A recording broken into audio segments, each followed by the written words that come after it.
Hello everyone, welcome back to my YouTube channel. तो आज हम एक बहुत ही इंटरेस्टिंग क्वेश्चन सॉल्व करने जा रहे हैं जो कि अक्सर ही हमसे इंटरव्यू में डेटा मैनिपुलेशन के क्वेश्चंस में पूछा जाता है।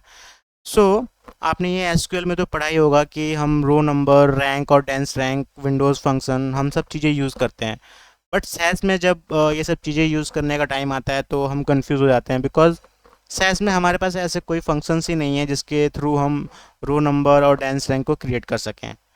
तो आज इस वीडियो में हम ये सीखेंगे कि हम सैस में कैसे अपने डेटा को रैंक वाइज सॉर्ट कर सकते हैं और उसको highest to lowest on the basis of any column हम रो नंबर असाइन कर सकते हैं। तो आप मेरे सामने एक डेटा देख सकते हैं जो जो कि सेल्स डेटा है, जिसके अंदर आईडी, रीजन, सेल्स पर्सन और सेल्स के कॉलम्स अवेलेबल हैं, और ये डेटा रीजन वाइज सॉर्टेड है।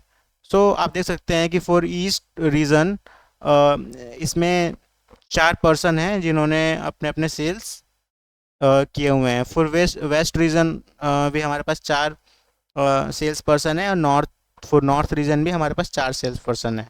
सो आप एक चीज़ देखेंगे, हमारे इनपुट डेटा में हमारा जो डेटा है वो सॉर्टेड ऑर्डर में नहीं है, बट जो आउटपुट टेबल आप देख सकते हैं उसमें हमारा डेटा जो है वो सॉर्टेड ऑर्डर है फ्रॉम हाईएस्ट टू लोवेस्ट। सो हमारा टास्क ये है कि ईच रीजन हमें हाईएस्ट सेल्स पर्सन को रो नंबर 1 से इंक्रीजिंग ऑर्डर में रैंक असाइन करना है। ओके।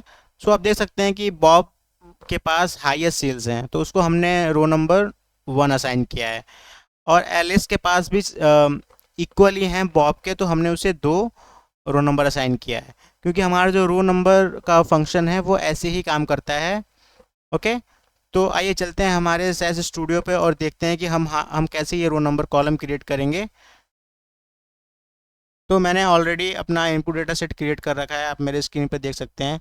चलिए इसको रन करते हैं और अपना आउटपुट चेक करते हैं। तो आप देख सकते हैं कि मैंने अपना इनपुट टेबल प्रिंट करा लिया है।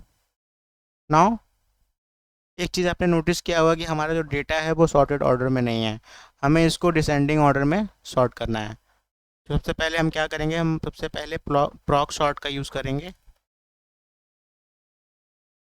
और सेल्स डेटा को सॉर्ट करेंगे बाय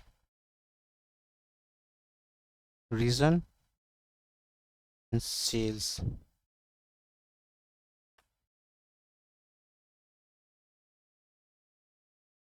तो हम क्या करेंगे, इसको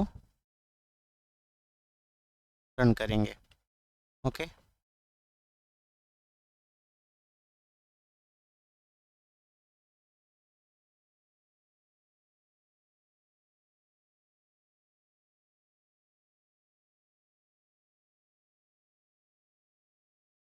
ओके। तो अब देख सकते हैं कि हमारा जो डेटा है वो सॉर्ट हो चुका है। जो हाईएस्ट है वो टॉप पे आ गया और लोवेस्ट जो है वो नीचे आ गया फॉर ईच रीज़न। अब हमें क्या करना है, अब हमें रो नंबर कॉलम क्रिएट करना है। उसके लिए मैं एक डेटा सेट क्रिएट करूँगा रो नंबर, और सेट करूँगा अपने सेल्स डेटा को बाय रीज़न। ओके। अब मैं if first dot function use करूँगा। इफ़ फर्स्ट डॉट रीज़न होगा तो हम उसको रैंक 1 असाइन करेंगे। It means row number 1 assign करेंगे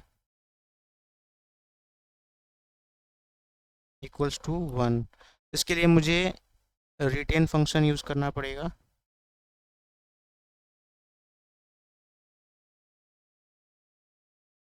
और अगर ये फर्स्ट डॉट रीज़न नहीं हुआ तो हम क्या करेंगे, हम रो नंबर को +1 से इंक्रीमेंट कर देंगे।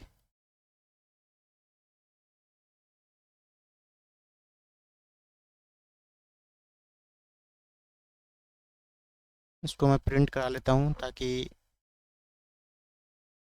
मेरा डेटा जो है वो क्लियरली विजिबल हो आपको।